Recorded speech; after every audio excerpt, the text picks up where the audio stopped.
Greetings everyone, John here with a look at Gravity Rush 2 on the PlayStation 4 and PS4 Pro. It's been almost 5 years since the original Gravity Rush was released on PlayStation Vita, and in fact Gravity Rush 2 is the 5th game helmed by Keiichiro Toyama and his team over at Sony Japan.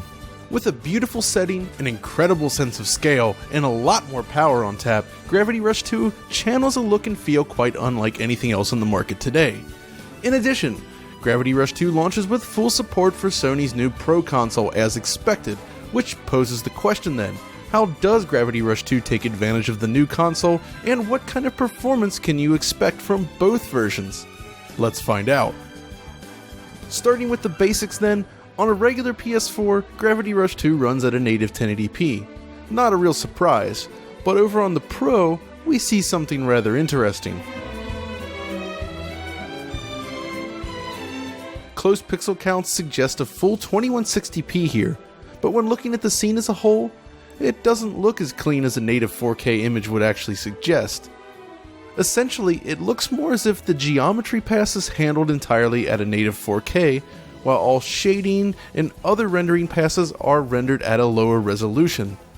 This leads to noticeable pixelation and blur within surfaces, but sharp, clean edges around them. It's an interesting compromise to be sure, and it looks pretty good from normal viewing distances. Thankfully, PS4 Pro owners using 1080p displays can also enjoy the game with full support for downsampling, enabling cleaner edges and finer distant detail.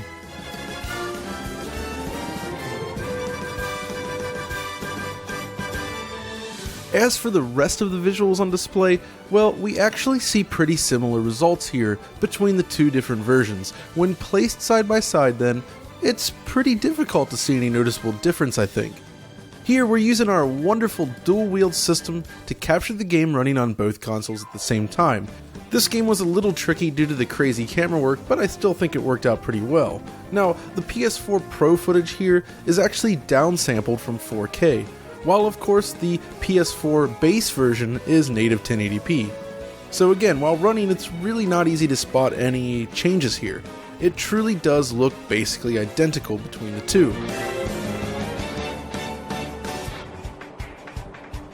But there is one change we did notice, a very subtle difference in shadow map resolution at certain distances, like you can see here on the wing. This is probably done in order to improve performance when running at the higher resolution here.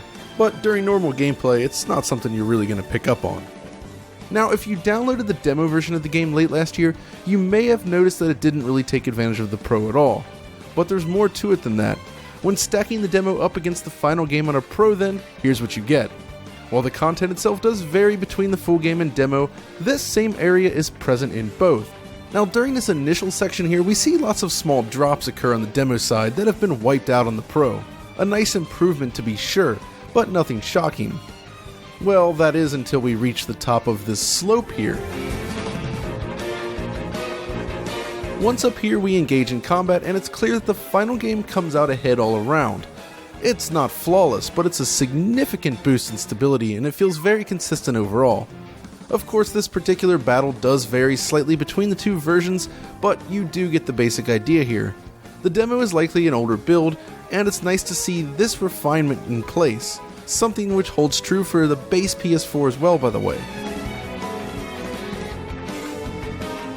By now though, you can see that Gravity Rush 2 aims for 30 frames per second, and it does a pretty decent job of holding that level of performance.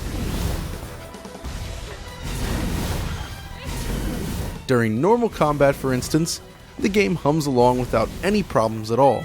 This battle against Raven early on in the game manages to deliver an extremely consistent frame rate. The system simply never breaks a sweat here on the PS4 Pro. It looks great, it feels responsive, and it never dips. Awesome. Now, when you combine that with the excellent post-processing effects, it's a joy to behold this game in motion, especially once the physics and effects work starts sending objects all over the screen. I especially love the object motion blur applied to crates and other objects that you can throw around the world. Now of course, the 60 frames per second remaster was a nice treat, but I do feel that 30 FPS actually works pretty well here due to the heavy reliance on motion blur. And yes, I realize I'm setting myself up for lots of crazy YouTube comments there, but hey.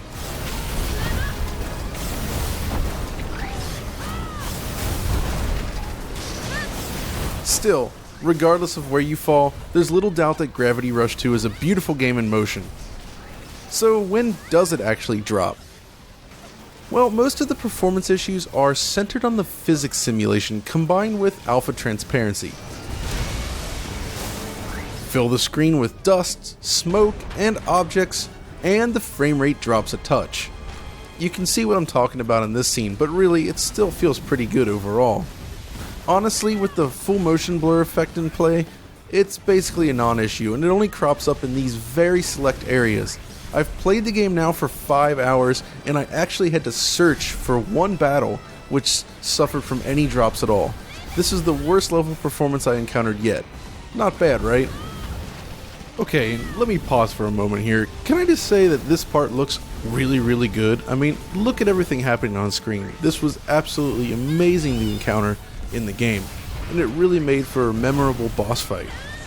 This is the kind of thing that really sets Gravity Rush 2 apart from its Vita prequel. Just the sheer amount of physics happening on screen at any one time. Stuff flying everywhere and all the effects work. Really good stuff.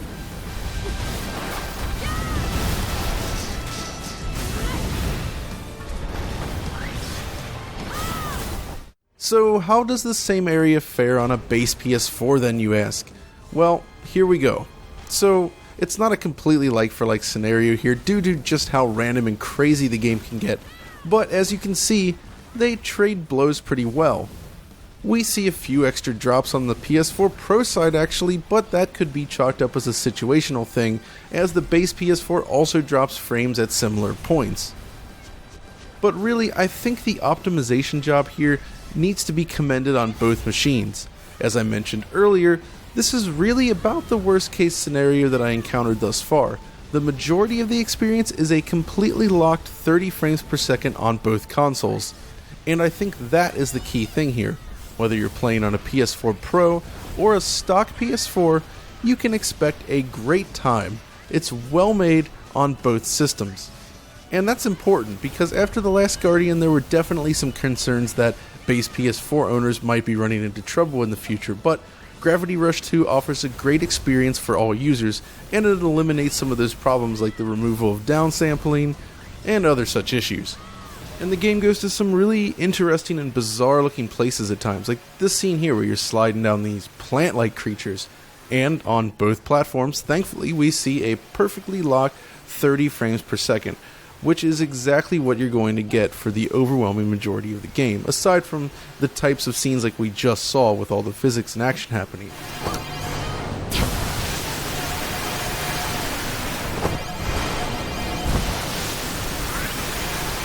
Oh, and you might remember some of these sliding scenes from the original game. They are a lot less awkward this time, I will say. The game does control better overall, I think, than it did on Vita, so that's a plus, right? Truth be told, I've been very impressed with what the team has accomplished in this game. The world is so much larger than the original, with massive flying cities both way below and above what you would expect the main area to be. When you first jump off the city and plunge deep into the world below, it's an incredible feeling.